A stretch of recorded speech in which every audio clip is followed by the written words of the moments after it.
When we hear the word hospitality, it is easy to picture a perfectly curated dinner party. We imagine matching napkins, polite conversation, and being an excellent host to our favorite people. But the philosopher Soren Kierkegaard drew a sharp line through that comfortable image. He noted that when it comes to living out our beliefs, there is a massive gap between being an admirer and being a true follower. An admirer loves the concept of peace. They will nod along to the idea of welcoming the stranger, but they retreat the moment that welcome requires actual inconvenience or effort. A follower steps directly into the friction. They are ready to take up their cross, making difficult personal sacrifices to serve the people they might least expect, or even least like. Stripped of social pleasantries, true biblical hospitality has nothing to do with entertaining your friends. It is a radical, costly act of discipleship. To see what this discipleship looks like in practice, we have to look at the ancient Middle East. In that environment, welcoming a traveler was often a matter of physical survival, demanding immediate action. In the book of Genesis, Abraham spotted 3 unknown travelers near his tent. He actively took them in, giving up his own food and offering physical rest and bodily care to complete strangers. Those strangers turned out to be messengers of God. Because Abraham chose to act, he and his wife Sarah received a specific reward, the birth of their son Isaac in their old age. We see the same pattern in the second book of Kings. A woman from Shunem noticed the prophet Elisha frequently passing by.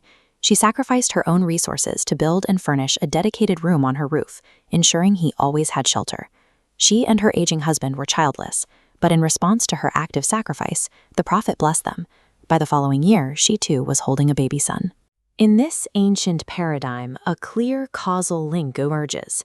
The physical surrender of one's own comfort and resources served as the direct catalyst for a divine intervention.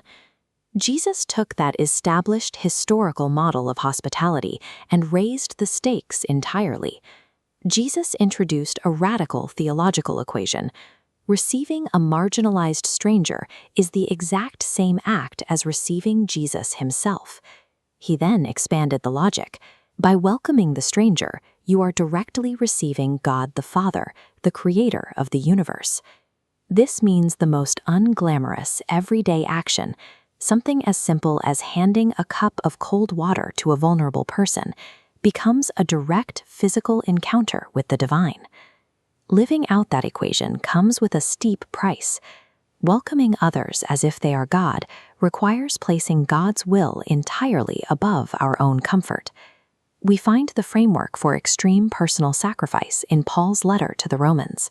He argues our selfish, inward-looking ego must be buried through baptism, so we can emerge into a new life of radical service. Once the love of God is positioned first, our earthly priorities align. We don't discard our families, but our love for our parents, our children, and our neighbors is finally ordered correctly, driven by our total commitment to the Father. You cannot host the divine on your own terms. True hospitality is only possible after a true follower has sacrificed their own ego to God's ultimate priority.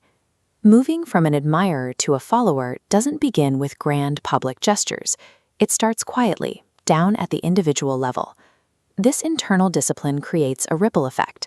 When we teach children to respect others regardless of culture or color, we build a family unit based on service.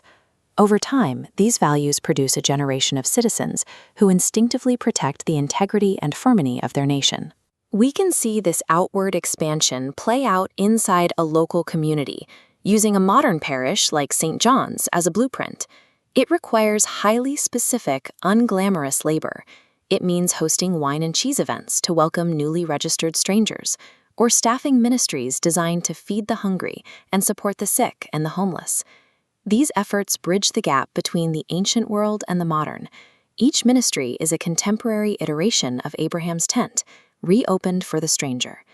The singular goal of a true disciple is to live and imitate the qualities and actions of their master. Which brings us back to Kierkegaard's dilemma. Admirers stay on the comfortable sidelines. Followers grab every difficult opportunity to serve the stranger in front of them. The choice is sitting right in front of you. Will you admire the cross from afar, or will you step forward and take it up?